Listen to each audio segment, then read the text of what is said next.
Here as we welcome you into NFL Live, Mina Kimes, Lewis Riddick, Peter Schrager, Field Yates joins us. Adam Schefter will be with us throughout.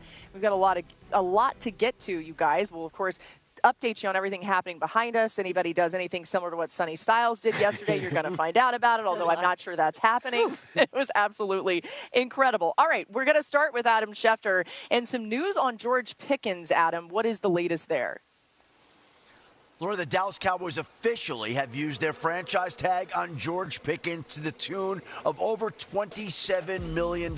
This is not expected to be a simple negotiation. The two sides have until July 15th to work out a long-term extension. If they can't work out a long-term extension by July 15th, Pickens would be assured of playing this upcoming season on a one-year deal before becoming a free agent again. Let's remember, his agent is David Mulgeta, same agent that represented Micah Parsons last year. The two sides are not close to an agreement. We'll see if they could bridge any of their differences to find a way to get a long-term deal done. If they can't, we might not see George Pickens show at any of the offseason activities. He cannot show up until he signs that franchise tender, which is not expected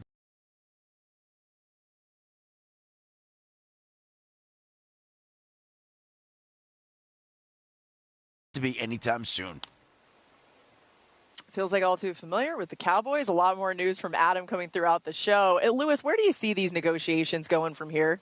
Wow, I mean, this is going to be interesting. I think we'll all probably echo the same types of opinions about this situation. Look, one of the things that teams are always very cognizant of, very aware of, is the difference that you see between a player who is trying to secure a long-term contract when they're on a contract year and then what their performance looks like as soon as they do secure a long-term contract. Do you think for a second that the Dallas Cowboys aren't thinking about that with George Pickens? He knew what he was going down there for. He knew what he was after, and he put together a freaking fantastic year, okay? A fantastic year, a career year for him, one that right now, you know, rightfully so, has him looking at himself as being a plus $30 million per year type of wide receiver. And he should be looking at it like that. For Dallas, they're looking at it like this, okay? If we give him 30, 35 million per year, what are we going to get then after that? Are we going to get someone who continues to toe the line, do the right things, perform at a high level like he did when he was on his contract year? These are real conversations that front offices have. In terms of addressing the defensive side of the ball. I understand why they want to keep George Pickens in the building. This was a top 5 offense last year when he was on the field, even when Lamb missed a fair amount of games, and he was spectacular, and he's so good with Dak, who's, of course, a quarterback in his prime. However, if you are spending that kind of money on offense, you got to hit on all of your draft picks. They have 2 in the first round, and there are needs at multiple positions on that defense. Linebacker, edge, nickel, safety. Okay, I'm basically naming every defense. The entire defense. But outside of defensive tackle, which is, of course, their strength. So, this is a team that has drafted well over the last few years. They're going to have to draft exceptionally well if they go this route with Pickens and keep him in offense. This is part of the collective bargaining agreement that the teams can do this. They can tag you. And in this case, no real player of this caliber, the way that George Pickens played, wants to be tagged. However, he will make top 5 money this year, $29, $30 million. We'll see what the salary cap does moving forward. The fact of the matter is this. We have been so accustomed to these off seasons of Cowboys drama, and by slapping the tag on them, you're not avoiding that at all. This is going to be a long, drawn-out process, and if you watch Get Up and First Take and you're sick of hearing, oh, Cowboys all summer, Cowboys all... Just wait, because I don't think George Pickens is the guy who's going to show up at OTAs and say, with his lunch pail and say, okay, let's go to work. I mean, no, I think it's going to be one of those deals where it's going to drag on, and at the end of the day, it might be September when we finally see and have an absolute decision whether he's on the field or not. You know, Lewis, when you think about other teams that would want to get George Pickens, there's a laundry list of teams that would line up for that, right? And the Cowboys, Mina mentioned how many holes they need to fill on defense. Is this a scenario where you see somebody come out of the woodwork and tries to come get Pickens to help their roster? I mean, sure, everyone's going to kick the tires on this, but obviously there is a look, and I don't try to say this disparagingly towards George Pickens, but there is a little bit of still a buyer beware that's attached with George, okay? Because we know when he's motivated and he's trying to secure a long-term contract, this is what you get. You get a dude who can absolutely rip you apart. And then when you give someone that kind of guaranteed money, it can change the entire calculus in terms of how they approach their craft. We've seen it happen in the past. I've lived through it during my days way back in the dinosaur years of being in the front office. So it's just one of those situations where, look, he is a fantastic talent. We know what the wide receiver needy teams are. I mean, I don't know. Could you see George Pickens in New England with Mike Vrabel in that offense? Of course you could. You think Buffalo, I mean, every receiver that comes across the board, Buffalo's going, could we take a look at that guy? Yeah, there will be suitors that would be lined up. It would just be one of those where it's just like, hey, hold on to your butts. Let's see what happens here. I mean, even in a deep receiver class, George Pickens, a class all his own. You're not a dinosaur, Lewis, okay? So I said dinosaur year. Okay, got it. I wasn't, You weren't referring to yourself. No, not at all. Pickens, by the way, led all players this season in catches and yards on tight window throws. Reminder, tight window throw less than a yard of separation. Let's turn our attention to the quarterbacks here. And Fernando Mendoza making his entrance here at the Combine today, the expected #1 overall pick. Indiana quarterback, of course. He's not going to throw tomorrow with the quarterback group. I asked him about that decision earlier today, and here's how he explained it. I had 16 times to compete this season. I believe I made the most of all 16 opportunities. And the national championship happened January 19th, so it's basically less than a month ago, or about a month ago. And at that point, I wanted time, a week to relax and then to start preparing. And I have 8 guys on my pro day, whether it's receivers, tight ends, and running backs. I'm going to save my throws for them and help my teammates the best I can. That's great. What have your conversations been like with the Raiders? I had a formal interview with the Raiders. It was great. The coaching staff was in there. They were grilling me with some questions about my film, about their installs, and it was a great meeting. It was a great meeting, and I can't thank them enough for requesting a formal interview, and looking forward to interviewing more. Have you talked to Tom Brady? When I first went into the formal interview, Tom Brady was on the phone, so I was able to tell him, hey, on the phone for a couple seconds, and it was great. It was a fantastic opportunity. Look forward to meeting him in person one day, hopefully. You've always proven so much throughout your career. Your journey's been so remarkable. What is left to prove for you as you embark on this next chapter? Oh, there's so much. The college chapter was fantastic. It was fantastic. I'm really happy how it ended. Winning a national championship, that was great. However, that chapter's behind. And now I got to try to start climbing the ranks with my new team and start trying to climb the ranks as a player and try to prove myself in the league and have some equity in the league as far as being a good teammate, being a good player, and all other things that comes with the opportunity to play in the NFL.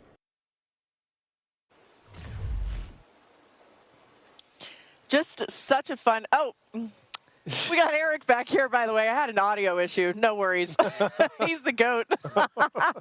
Okay, anyway. On the fly. Fernando Mendoza, what a joy to be around. That was so much fun. Mina, when you think about Mendoza, though, in this Raiders offense, Clint Kubiak coming in there as the head coach, how does he fit as it stands right now? I just can't help smiling when I watch him. He just never stops smiling himself, and what a nice young man is all you think when you watch him talk. He's a nice young man who's very freaking accurate, and that is the first thing that comes to mind when I think about his fit in a Clint Kubiak offense.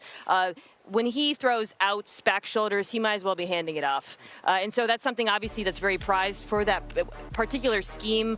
He has the athleticism and arm talent to throw on the move. I think he's a smart quarterback. The only question for me is just whether or not, and I think he can, but the play under center, that offense, and we saw this, of course, in Seattle with Sam Darnold, the boot game is so fundamental to what they do. And I would say the ability to boot, by the way, in both directions and make throws on the move. And so that's something you're going to want to see from Mendoza. It's not that he can't do it. It's just he wasn't asked to do it like many college quarterbacks in Indiana. So there might be a little bit of an adjustment period, but I do think he's completely capable of it. I think we saw, just this past year in particular, we saw how Mac Jones can really operate this style of offense. Fernando's a better athlete than Mac, and just in terms of the way that they move. I'm not saying either one of them is going to remind you of Bo Jackson or Deion Sanders as far as athletic ability. But look, Fernando, you're right. Look, man, I agree. The guy is a technician back there as far as what they asked him to do. His ball handling in the RPO game, I thought, was pristine. He rarely made bad decisions. He can get the ball out fast. He can throw the football accurately at all 3 levels. I have no issues with how much he pushed the ball to the outside, whether it be on the slot fades, on the speed outs, on the 7 routes. Because you know what? That's a lot of times. That's what we criticize quarterbacks for not being able to do in the pros. Yeah, right. He can't throw it outside the numbers. He has to always stay inside the numbers. He can throw the football inside the numbers. You've seen him hit the seam shots repeatedly. I have no questions about this dude. And I don't think the Raiders, quite honestly, when this is all over, I don't think they're going to have many either. I'm just trying to think of this kid's 12 months, and I say kid almost flippantly, but like 12 months ago, I don't know if we would have even thought that Fernando Mendoza would be at the Combine, let alone being the #1 pick in the draft. Last night, I wasn't there, but people were. St. Elmo's Steakhouse, the big spot in town. I was there. You were there? I saw this. Mendoza walked in, and Laura, you could tell the story. Apparently, everyone who works on the staff stopped, put down their plates and put down their jobs and their server trays, and everyone gave him a standing ovation as he walked in as the Indiana legend. Now, of course, the football media, us slobs, everyone just kept on eating the steaks and the shrimp. But no, the staff, they were appreciative for what he did. I just think to have the humility he has, to be as grounded as he is, considering the 12 months that he just endured, where he took Indiana football, a 105-year program, to their best season they've ever had, from the ashes, putting them on his back, and then still having a smile and being humble enough and being just grateful enough to be in this opportunity. I think he's got the world ahead of him. Personality is there. The football, that'll come. But as a first overall pick, you can't go wrong taking Fernando Mendoza. By the way, I was eating shrimp cocktail. You have to do that at St. Elmo's. But when he came through, you're right, the staff started cheering, and then he got into the second room of St. Elmo's. If you've ever been there, you know about it. And the entire place erupted. And he loved it. He wasn't just trying to walk right through. He's waving at everybody. I asked him about it today, and he was like, this place, this state means so much to me. Just a really special young man that we're all going to get to watch at the next level. Also, shout out to our crew here at the Combine. We got technical issues. It's like a little pit stop around here. Nothing gets by these amazing people. So we appreciate everybody here helping us out, especially Eric Lunston, who was behind my chair. All right, we got more coming your way. Best actually delivers as the best as Field Yates now joins us here. What a blast it was. I'm not sure, like in all my memory of being a Combine nerd who loves to watch this stuff, I can think of a performance more dominant than what we saw out of Sonny Styles. What stood out to you, Field? Well, it starts with David Bailey from Texas Tech, a guy who probably, like Sonny Styles, could have said, I'm good, I'm not going to participate. His draft stock is solidified. I think David Bailey reinforced yesterday. He's going somewhere between pick 2 and pick 4. 4.50 40-yard dash, second fastest amongst all of the edge rushers. The production last year was more consistent than any edge in the class. The on-field workout was definitely good enough, and with teams from 2 to 4 in the Jets, Cardinals, and Titans that definitely need pass rush help, wouldn't surprise me if that is his range. 3 picks, no more than that. Yeah, one of the best things about a guy like Sonny Styles is this. You knew he was going to rip up the Combine. It was just going to be, what level was he going to actually go to? Well, obviously, he burst through a whole bunch of levels at 6'5 plus and 240 plus, and jumping 43.5 inches. That's just alien-like. It's Avatar-like, and it's something that you expect out of a young man like this. But here's the thing that I'm hearing about this guy. Okay, it's his skills on the football field. We can all see that. It's what he brings to the table from a football and personal character standpoint. This guy is as clean as it comes. He is a force multiplier in every sense of the word, and that's exactly what you want out of the green dot guy, the guy that the coaches talk to, the guy who's at the command and control center of the defense. Everyone puts eyes on him, and he is a leader. He's the tip of the spear at Ohio State, and you can't find any flaws with him. So when you have a guy like this who also plays like he does, who's an absolute hammer at 6'5", you sit there and you go, how high could this guy go?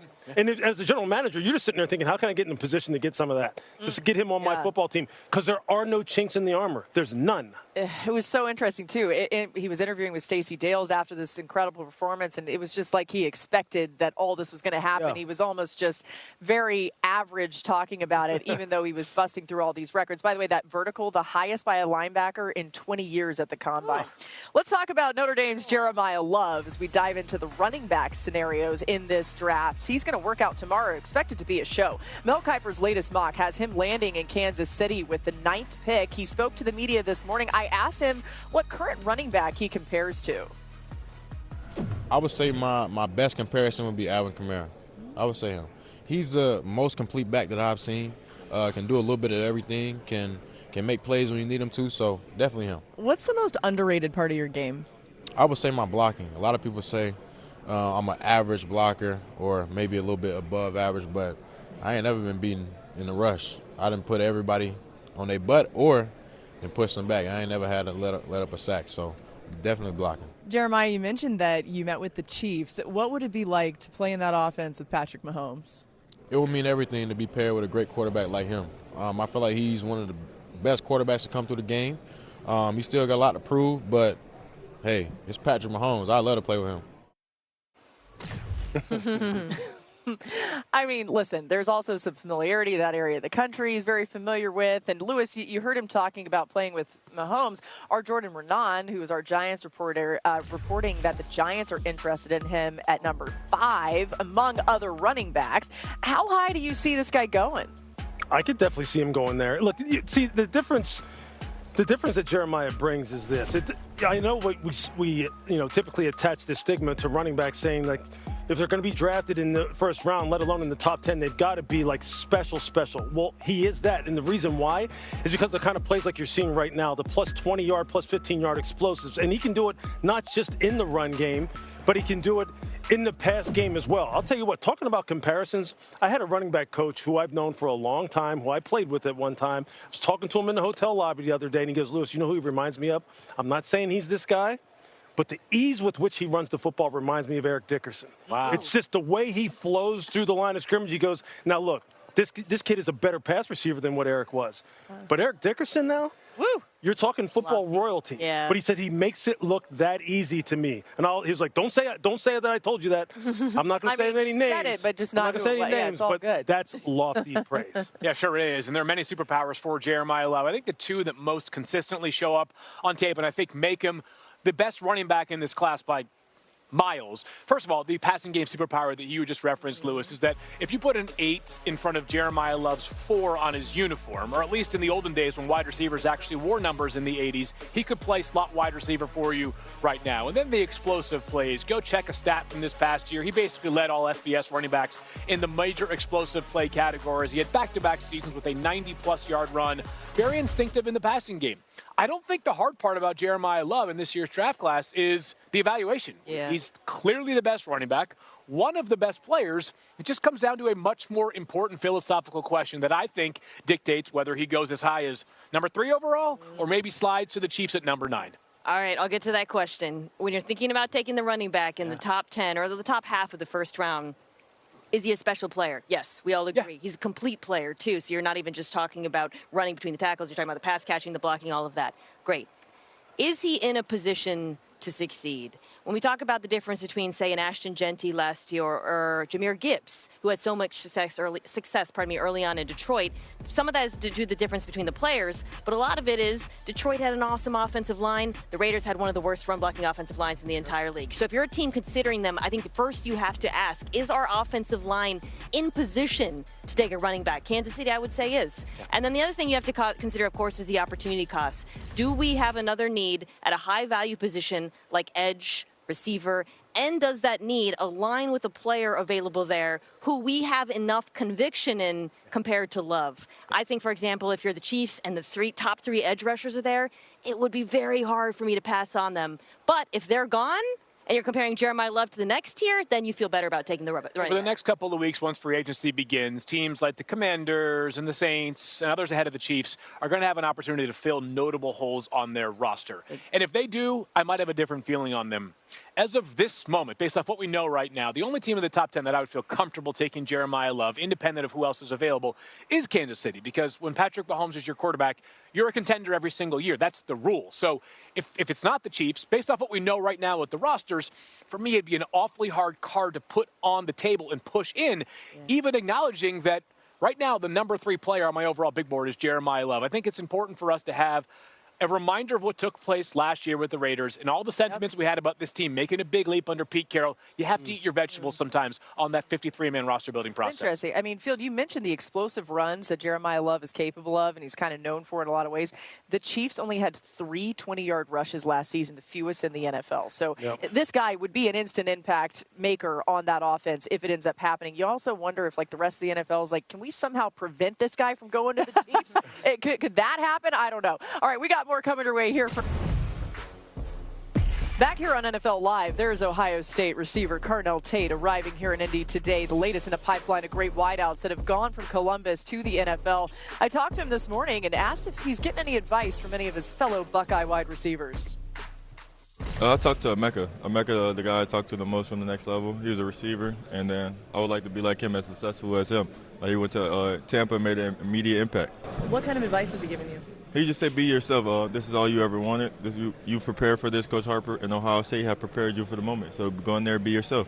What is it about Ohio State receivers? Why are all of you so good? It's our mindset. Ohio State, we come into a loaded room, so you have to have a great mindset to believe who you are as a person, to believe you are that guy, you are the next person up. Who are some quarterbacks that you would like to catch passes from? And the next level, I'd like to play catch passes from like Pat Mahomes, Tyler Shuck, Josh Allen, Jaden Daniels, so all the great quarterbacks that's doing well for themselves. Caleb Williams back in Chicago, so yeah. Mahomes and Tyler Shuck. Tyler Shuck. Okay, Tyler Shuck. Not all of us Second paying name. very close attention. Which names did he list in what order? He knows the order of the draft. Exactly, right? Yeah. Tyler Tate, Shuck. by the way, the highest drafted wideout in Mel Kiper Jr.'s mock draft, going 6th to the Browns. He's one of 4 wide receivers going in the first round of Mel's draft, with USC's Mekhi Lemon also in the top 10 to the Saints, followed by Jordan Tyson to the Ravens, Denzel Boston to the Bills. I mean, there's so much depth in this receiver class. Peter, what are you hearing about this receiver class just as a whole? Deep. Like, there might not be your Julio Jones or A.J. Green, but deep. And so much so that I asked the GM, I said, lay it out for me. What's the wide receiver class? He said, there was 17 in 2022, and there were 17. There might be 20 this year in the first 3 rounds, meaning you might not get one of the top 3, might not get one of the top 4, but we're talking rounds 2 and 3, that entire Friday evening at the draft. We might see wide receiver, wide receiver, wide receiver. One name to watch on Saturday for the workouts is Brennan Thompson. He's out of Mississippi State, where he's number 0. He might have the fastest 40 time here and will challenge our guy, Xavier Worthy, for the fastest of all time. That is what I'm told by the Exos guys who trained him and said his 10-yard splits were up there with Worthy's. Now, can he put it together for a full 40? We'll see. But we're talking 4.2 speed, Brennan Thompson, and he's not even being discussed as a first-round pick. Yeah, I mean, you ask any SEC DBs trying to deal with him all year, it was not fun for them for sure. Field, how much does Carnell Tate stand out when you watch the film? A lot, in a very, as Peter noted, a very stacked draft class for wide receivers. I got 42 wide receivers with a draftable grade this year, but Carnell Tate does stand at the very top because I believe he has a candidacy as being the most pro-ready prospect, regardless of position in the class. He's got such detail and discipline with his route running, and we don't scout the helmet in the world of football evaluation, but an Ohio State wide receiver gives you more confidence because of the legacy of players that have gone in recent first rounds, because they were coached by Brian Hartline. They obviously played in a particular system that required them to be as detail-oriented as Carnell Tate was.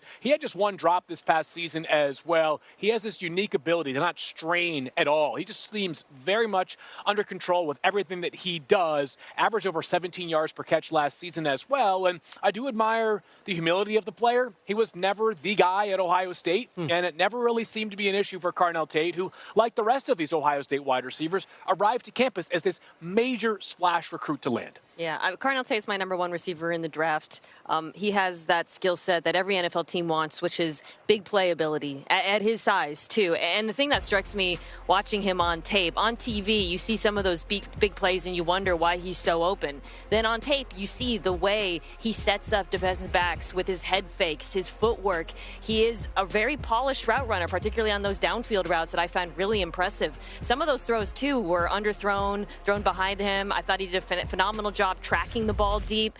Great contested catch ability. You talked about the lack of drops. No drops at all on throws over 20 yards. So if I'm a team that really needs a true number 1, he, to me, is the guy who can come in and make an impact immediately. Field, what about Jordan Tyson? There's some questions about him, but the talent is there with what we've seen on the field. If this draft were taking place a year ago, Jordan Tyson's going in the first 5 or 8 picks. The most explosive wide receiver in this year's draft class. Excellent size at 6'2". He goes up and gets the football. He's electric with the ball in his hands after the catch. A lot of things happened this past year. Sam Leavitt not with the Arizona State program anymore. There's a quarterback change, and Tyson dealt with a hamstring injury throughout this past season. This is a unique way of talking about a player, but I think it's notable for Jordan Tyson. There were actually plays last year where the ball was not thrown to Jordan Tyson, a wide receiver. His job's to catch it, where I was most impressed by him. Yeah. He's got this incredible ability to separate both in the intermediate and downfield portion of the passing game. The help is going to be something that every team evaluates a little bit differently. That being said, I have a hard time imagining that he's not a top 15 pick based off of the talent and the character as well. This is a good young man who has explosive Last year, skills. McMillan went first from all the wide receivers. Would he have gone before McMillan last I think year? So. Yeah, and I love Tedero McMillan, but we're talking about a different level of athlete. So assuming you're comfortable with the health profile for Jordan Tyson, then I feel like this would be a player that would have been wide receiver 1 in last year's class. And by the way, McMillan, offensive rookie of the year. I mean, that's a great benchmark to think about. We're talking about one of the most talented, explosive receivers that we saw in this rookie class, and you would see Jordan Tyson ahead of him. I love it. So that's the draft, and teams have interesting questions here because they can get better at receiver in the draft, or Adam, they can go to the free agency market. Things could be different there. What does this all look like? Let's start with the news today about George Pickens and the Cowboys. The Dallas Cowboys officially used their franchise tag on George Pickens. The tag this year is going to be just under $27.3 million. The two sides have until July 15th to work out a long-term deal.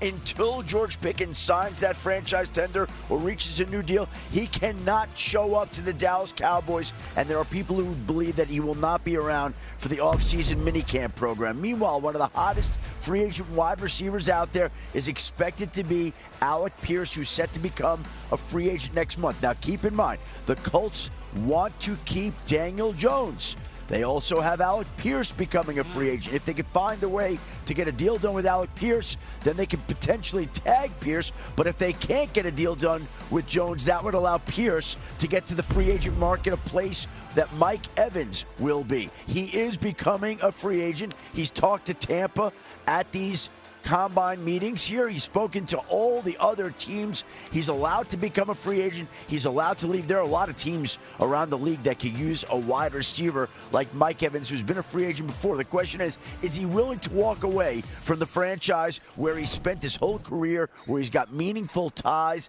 and connections? There are questions about that, but his agent clearly has been here monitoring the market and seeing how much activity there could be for a player like Mike Evans. Hard to imagine him in anything except a Buccaneers uniform, but certainly something to keep an eye on here. And by the way, free agency just around the corner. We'll have you covered on all that as Adam Schefter, of course, a centerpiece of all that coverage and all the breaking news that will come your way. We got more. The DBs working out today. One of the top DBs in the class is LSU's Mansour Delane. I talked to him about his fearless play and where it comes from. Sure, I just think, I played so many positions. Growing up, I played quarterback, middle linebacker, I played safety, I played nickel. So, really just not being afraid of anything. So when I just played corner this year, that was an easy job for me because, I'm used to doing so many different things at once. But, just allowed me to focus on one part of my game, and I think it paid off. All right, so Mansour Delane not working out today, he decided not to do that. But, when you watch the tape, what impresses you most? Well, he's a shutdown corner. Let's start there. Targeted 34 times, allowed 9 catches. That's a 27% catch rate. No touchdowns, 2 interceptions, 12 PBUs. The thing that impresses me the most, I would say, are his press man reps, the way he jams receivers, stays in their hip pockets, fights through traffic, picks and rubs. I think at the next level, he absolutely has to be utilized that way. I do have questions a little bit about the speed, both the recovery speed and then just in long speed. I would have liked to see how he ran. I imagine at some point we will find out. But to me, he brings a high floor as a corner. He's very polished and could be a day 1 starter in the NFL. Unfortunately, we're not going to see Jermod McCoy take part in drills this week as the Tennessee cornerback is still, and I think he told you this, Laura, he's still getting back from that ACL tear that was suffered back in January of 2025 when he was training after Tennessee's season. It's a player who obviously has incredible ability. We're talking about him still potentially a top 10 pick in this class. 2 seasons ago at Tennessee, I thought he was clearly the best man coverage corner that I evaluated in this year's crop of potential cornerbacks. Has excellent size as well, good length, very confident as well, does a good job of playing through the football at the catch point. Just easy for me to talk about him and say, yeah, top 5 player in the class. I'm not the one actually turning in the card, and teams are going to need to get some level of confidence between now and April 23rd on Jermod McCoy. Perhaps that takes place at his pro day, but despite all the skill he brings to the table, not having a player play football for 16 months and then making him a top 10 pick, a little bit of a daunting task. He does plan to go through a full workout at his pro day, but again, something to keep an eye on. And as for Caleb Downs, top safety in this class, we expect him, we'll see what happens. He's a maybe for some of the workouts down here, not going to run the 40, but he is the number 2 prospect, or at least going number 2 to the Jets, in Mel Kiper Jr.'s latest mock. What do you see from him, Lewis? Look, he's a solid player, Laura. I mean, no question about it. He's a multi-tool player, meaning you could line him up at strong or free. You could put him in single high coverages. He can play down in the box, real good zone awareness, real good route recognition. You can put him in the middle of the field. He's got good range, good anticipation, good footwork. Super solid as far as the tackler is concerned. He has got real good fundamentals, always under control, comes to balance, wraps up, sees what he's hitting. The thing about him, like, from a physical perspective, just from a physical range perspective, I'm used to, like, if you're going to take a guy that high at safety, he has got to be a dude who has got to be a ball disruptor, like, on a consistent basis, whether it be as a blitzer, as an interceptor, as a guy who's knocking the ball out. See, for me, the standard is Sean Taylor. That's what we're talking about when you're talking about guys you're going to draft in the top 5 at safety. Eric Berry, Eric Turner from way back in the 90s. Those are the kind of guys who have, like, height, weight, and speed, 4.4, 4.3 speed. We'll see what he does. I like him. I would take him in the first round. He's going to play a long time. I just don't know if I'm as high as many people are. He's not built like a Kyle Hamilton who flies around the field making plays. How would you say he compares, though, to like a Brian Branch?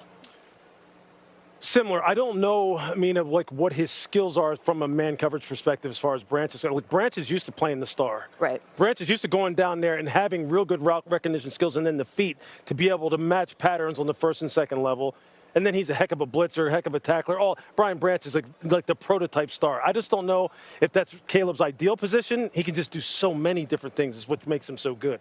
Let's show you some of the numbers of what's going on behind us on this field. DB workouts well underway. A few notable performances here. Toriano Pride Jr. of Missouri, a 4.32 40-yard dash. Fastest at the combine so far, the fastest by a Mizzou player since 2003. Indiana's D'Angelo Pons also recorded the second highest vertical jump by a player under 5'10" at the combine over the last 20 years. Turning our attention to one of my favorite parts of this, the O-line, now a key piece of Mel Kiper Jr.'s mock draft, and there are 6 in total going in the first round, led by Utah Spencer Fano going 5th overall to the Giants, just outside the top 10. Francisco or CC Maui Noah. Mel has him going 11th to the Dolphins, who ranked 24th in pass blocking this season. Phil, these guys work out Sunday. Tell us a little more about what impressed you when you watched the tape. Yeah, CC Maui Noah, career right tackle at Miami, allowed just 2 sacks this past season. They, of course, played a ton of football. Maybe the most balanced, consistent player. Never finds himself playing on his heels. Doesn't have incredible length, but does a great job as a pass protector, and he is a bully in the running game as well. Miami faced some of the best